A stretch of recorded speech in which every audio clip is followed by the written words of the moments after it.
नमस्कार दोस्तों, 4 दिसंबर को नागालैंड से ये खबर मिलता है कि इंटेलिजेंस फेलियर के कारण इंडियन आर्मी के द्वारा सिविलियंस पर गोली चला देते हैं। और इसके पीछे क्या रीजन है, उस दिन हुआ क्या था, इस वीडियो में हम डिटेल में डिस्कस करेंगे और आपसे को लेकर इतना प्रोटेस्ट क्यों हो रहा है। आज चलिए आगे देखते हैं। And it is now 1 week since the Nagaland killings and in the Mon district where the killings took place. Our solidarity of the incident that took place on the 4th of December at Oting, Mon district. And we condemn the barbaric killing of the 14 innocent Nagas. In a horrific incident, 13 civilians have died in a firing incident in the Tiru village area in Nagaland's Mon district on Saturday.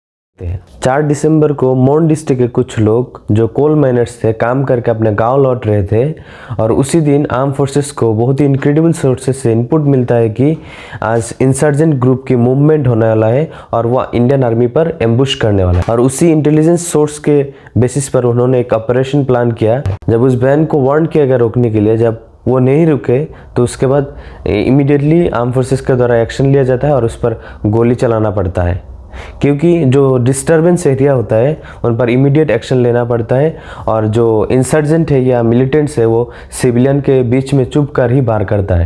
जब gun shot की आवाज़ गाँव वालों ने सुना तो वहाँ आके देखा कि आर्म फोर्सेस ने बॉडी को रैप करके पिकअप ट्रक में डाल रहे थे।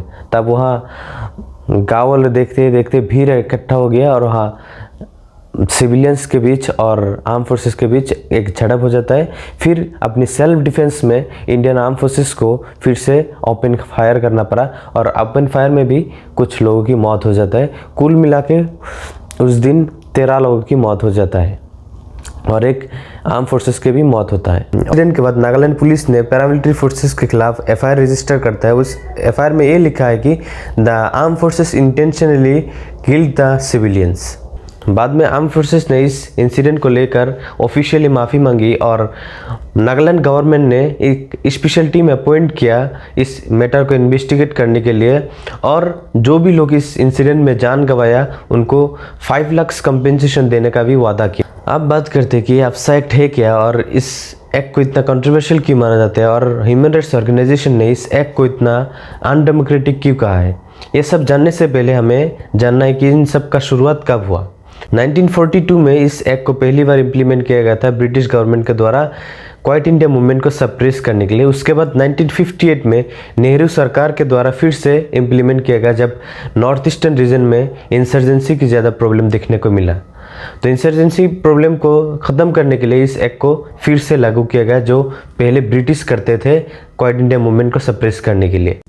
डिस्टर्ब्ड एरिया उसी एरिया को कहा जाता है जहां लोकल एडमिनिस्ट्रेशन और पुलिस फेल होता है लॉ एंड ऑर्डर मेंटेन करने के लिए। वहां इस एक्ट के अंदर पैरामिलिट्री फोर्सेस को डिप्लॉय किया जाता है लॉ एंड ऑर्डर मेंटेन करने के लिए और पीस मेंटेन करने के लिए। Disturbed area can be declared by the central government, by the state government or by the governor of the state or by the president of India. Under section 5 of this act, paramilitary force किसी भी इंसान को without warrant उसके custody में ले सकता है, उसको अरेस्ट कर सकता है, उसको रिमांड में ले सकता है without informing any local police, जहाँ ये एक्ट इम्प्लीमेंटेड है। और इस एक्ट का जो सबसे ज़्यादा कंट्रोवर्शियल पार्ट है, इस एक्ट के अंदर पैरामिलिट्री फोर्सेस को कुछ स्पेशल पावर दिया जाता है। उस स्पेशल पावर का यूज़ करके ये किसी भी इंसान को हानि पहुंचा सकता है और मेयर सस्पिशन पे ये किसी को किल कर सकता है या किसी को विदाउट वारंट अरेस्ट कर सकता है या फिर किसी प्रॉपर्टी को डैमेज कर सकता है या फिर किसी बिल्डिंग को डेमोलिश कर सकता है without giving warning to them. और इस एक्ट में ये भी लिखा है कि इस एक्ट के चलते अगर कुछ अनहोनी हो जाता है तो उन पर कोई प्रोसिक्यूशन नहीं होगा, उन पर कोई लीगल एक्शन नहीं होगा, उन पर कोई केस नहीं होगा। हालांकि सेंट्रल गवर्नमेंट के द्वारा इन्वेस्टिगेट कर सकते हैं मैटर को, ऐसा बहुत ही कम देखने को मिला है। और आज तक नॉर्थ ईस्टर्न बहुत ही रीजन में इस एक्ट को इम्प्लीमेंट किया गया था। 1958 में पहली बार नागालैंड में इम्प्लीमेंट हुआ। उसके बाद 1970 में मणिपुर में मिलिटेंसी की प्रॉब्लम ख़त्म करने के लिए उसे वहाँ इम्प्लीमेंट किया गया। 1970 से 1997 तक स्टेट गवर्नमेंट के द्वारा त्रिपुरा में इस एक्ट को इम्प्लीमेंट किया गया था, वहाँ लॉ एंड ऑर्डर मेंटेन करने के लिए। 1958 से 1990 तक असम के बहुत ही रीजन में इस एक्ट को इम्प्लीमेंट किया गया था इंसर्जेंसी की प्रॉब्लम खत्म करने के लिए।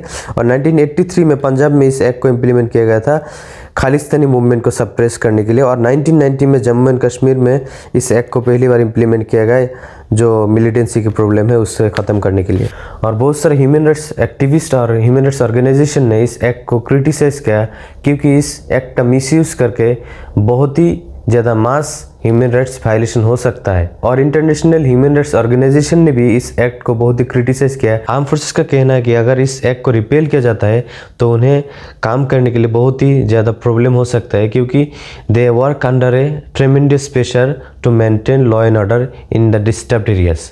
आपके राय में क्या है दोस्तों, कमेंट में ज़रूर लिखिएगा कि इस एक्ट को रिपेल करना चाहिए या नहीं। और मेरी राय ये है दोस्तों, इस एक्ट को लेकर मैं कोई भी स्टेटमेंट नहीं देना चाहूँगा क्योंकि ये बहुत ही कंट्रोवर्शियल है। अगर आपको ये वीडियो अच्छा लगा तो लाइक शेयर कमेंट जरूर करें और ऐसे ही इन्फॉर्मेटिव वीडियो देखने के लिए मेरे चैनल को सब्सक्राइब करें और बेल आइकन भी दबाइए। आज के लिए इतना ही, बहुत बहुत धन्यवाद।